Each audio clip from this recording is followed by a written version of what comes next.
Hello, this video is communism versus capitalism. Um, Communism and capitalism, those were the two main political forms that were proposed and sought after the age-old monarchical systems collapsed, or we grew out of those. The last one being the Russian monarchy back in 1918, which was a disaster where you had that guy Alexander, is that what his name was, who didn't know what he was doing. Started a war off in Japan, 20,000 miles away, just so he could have a war, and it was totally ill-planned. And yeah, just hanging out in the palace all day long with that crazy dude Rasputin raping all the girls. And yeah, we grew out of the whole monarchical system, which was appropriate, where only like the king could read because there was no printing press, and so you needed an oligarchy to manage all of the money and the armies and the taxes and all that stuff, and have the same guys so that you don't keep changing everything and then having civil wars. But once everybody becomes educated, then that's when you started getting these new political systems where anybody could just rise up through the ranks based on how smart and hardworking they were and become the boss. And so then they had the two systems, communism and the capitalism. And I think the appeal for communism was that it was kind of like the alternative to classism, where you have some people who are like the top 1% owning like 90% of the wealth. That's just a guess. And so they wanted to set up a system where everybody owned everything, and you had all of these government programs that would make sure that everybody had medical service, everybody had all of the necessary needs for them, and everything was owned by the government, so that the government can regulate all the business to make sure that one company doesn't basically take over and own the whole country and then turn into a business-owned country, because that's basically what monarchies were. They were business.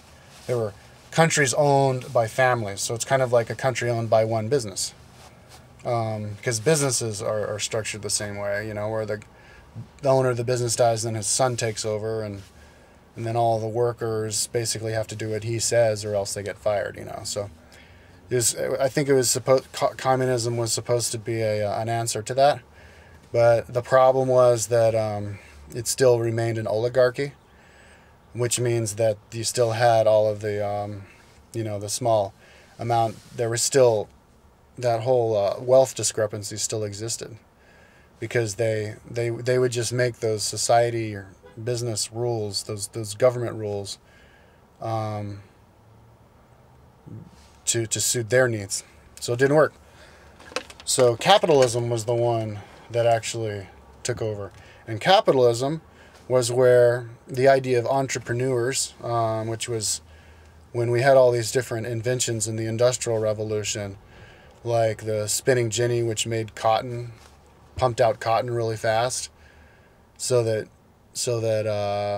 all of a sudden everybody had all these different clothes. So that's sparked up all these different industries,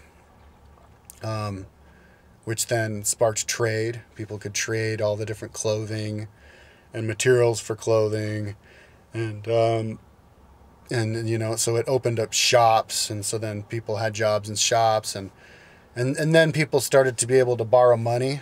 They invented that. I think it was the Jewish Rothschilds who did that in the beginning.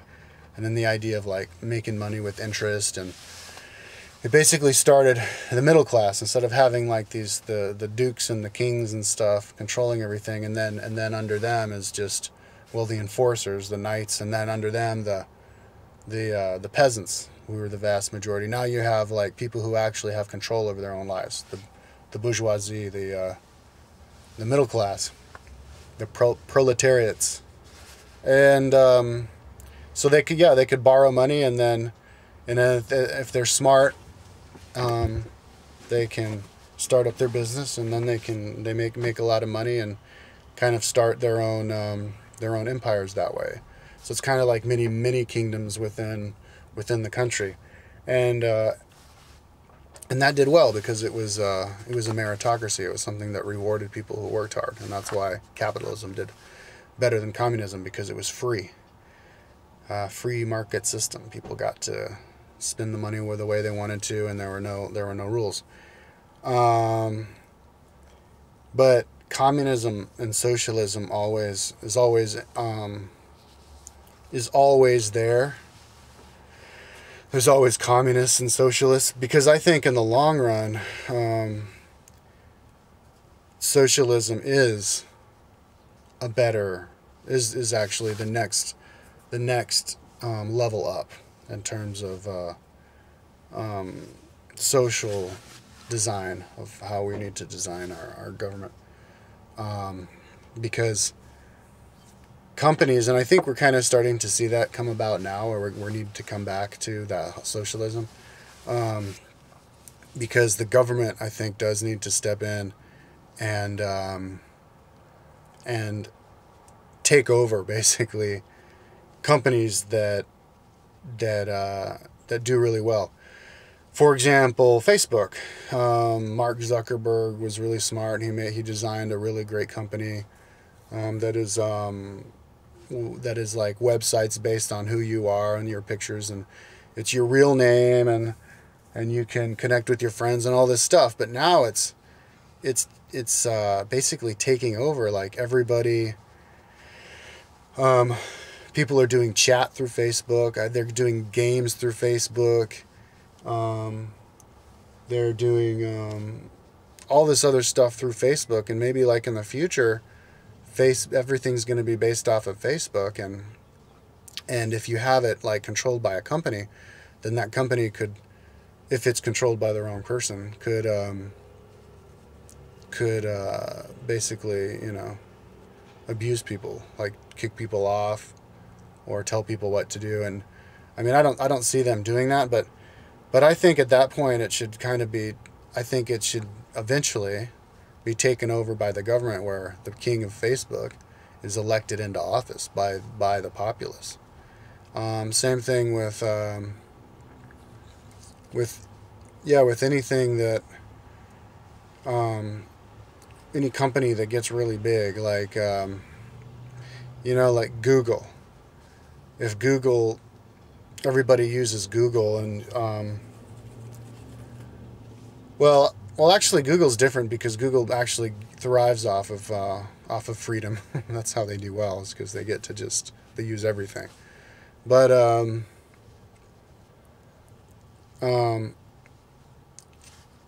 well, stuff like healthcare, I think, should be something that everybody has a right to, whether you work or not. Everybody gets healthcare. Because if it's not like that, people who don't work, they're going to have to get it anyway. We're going to have to take care of them anyway. And basic needs like that should be controlled by the government. But actually, I can't think of any examples of companies that get so big that they should be regulated by the government. But, well, an example would be like the, what do you call them, the robber barons, the railroad barons, where they made all the money with the railroads.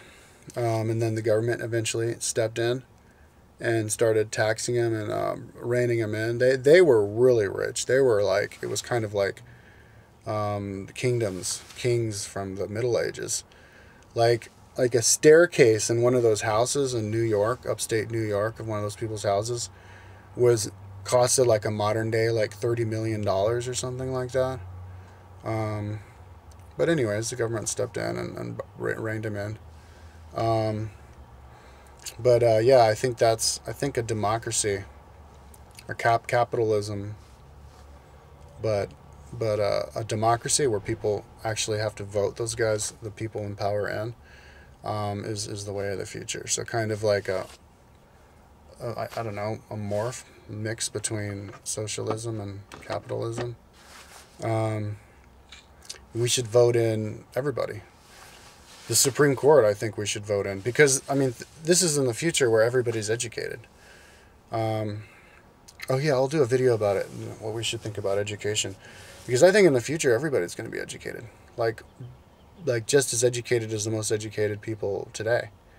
So when everybody's like pretty much equally educated, then having people in strong places of power being appointed is going to be like a bad idea. It's going to give too much power to the person in power and undue power, and basically be asking that guy to abuse his power. So we should start voting all the Supreme Court justices in, vote and you know, and not have them in there for life. Have term limits for the Supreme Court justices and state Supreme Court justices, and vote in the head of the Federal Reserve, or whatever the Federal Reserve is by then, because he's appointed, and even the vice president should be voted. Everybody should be voted in, because everybody will be educated. And yeah, so I think that's kind of like, and that's like capitalist. It's free market. It's anybody has the chance. If I wanted to be the Supreme Court justice, I get out there and I do my campaign on the internet for free, because everybody knows who I am. I just get myself on the ballot and I go for it, and I get in there, and then yeah. Okay, so that's basically the relationship between capitalism and communism.